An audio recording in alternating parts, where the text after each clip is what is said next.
Hey guys, making this video to help everybody out who cannot get their fitech Go EFI handheld to connect to their laptop. Um, I know when I was searching around, I could not find any how-to videos and really any clear, concise write-up on how to do this step by step. This is for Windows 8 and Windows 10. What you need to do first is disable your they call it driver signature verification. And what this will allow you to do is for this to actually communicate through the USB port um, in your laptop. No thanks.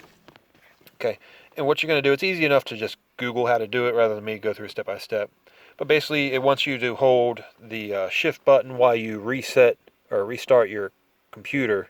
You just would do that and hold your shift button and do a restart. And it takes you through a series of menus um, where in the end you'll hit F7, and on the next restart of the computer you'll be able to the driver signature verification will be um, disabled. Now from what I understand, every time you reboot the computer you would have to go through and do this. um, I'm not a computer whiz, so I couldn't tell you how to permanently disable that, but it's not a huge deal to go through every time you want to use it and reboot your computer to do that. Once you have that and you're in, you're going to want to plug in your USB line to your handheld, and you want to, from what I found, the USB cord that comes with the handheld, it's hit or miss whether or not it'll work. Let's go ahead and plug this in. Sorry about that. Okay, so we're plugged in, and what we want to do, focus on that, you want to open up USB mass storage. And when you push that, your computer should pop up, recognize the handheld, and you'll click on that and open up, and you'll go ahead and install the Pro Tuning software or the ProCal software. And it's just your normal setup. You'll go through, you'll set it up, and then you'll be able to open up the ProCal software and you have this. Now what you'll have there is it'll say, right here, it'll say connection lost, reconnecting, and it won't be talking to it. So then the most important step that I didn't find anywhere on the internet, you have to go in to your settings menu down here, and you want to go to Windows C over here. You'll click on the Windows. Let me just take back. You click on Windows.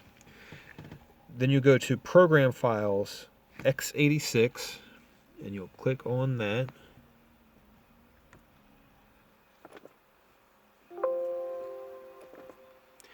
Once you click on that, it's going to, you see fitech LS right here.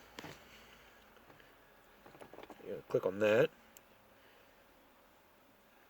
And from there, you see where it says driver.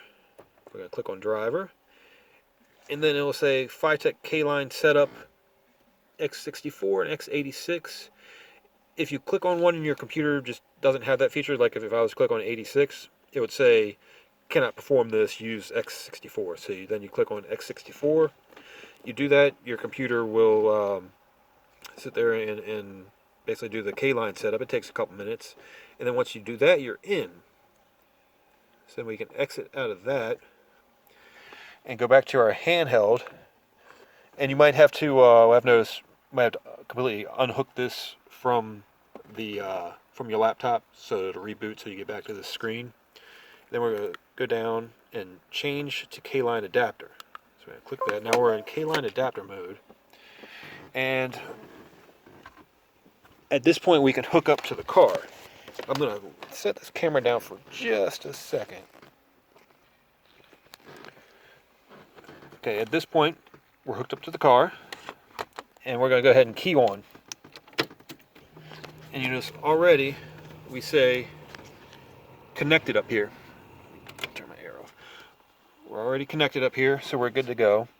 If you want to see your gauges down here, we can just go over here to dash, play button on dash, and boom, we are talking to the car.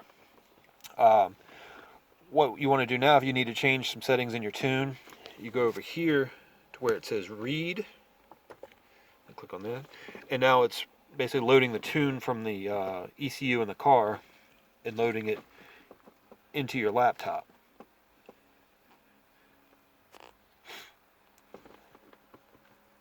Once that's loaded, you can just double check, verify it's in. Just go over to, like I said, basic settings, and see, click on that, see if your engine, and your injectors and the stuff that you've chosen in your handheld is now in here, and it should be. So now basically you're free to change whatever you want to do. It's well, I should say you change something. Say you want to I'll just make this simple. You change something, say cubic inches, just for example. You change the cubic inches, you hit enter, it'll turn green. Once it's green, green means that it's not saved yet. So you go up here where it says send to ECU, and send it to ECU. You get a brief flash up at the top of the screen here where it's sending, and now you're done. You've just made that change, and you're good to go. So any change you make won't take effect until you hit send to ECU at the top of whatever menu bar that you're on. And that's about it. It's that easy. I hope this helps everybody out.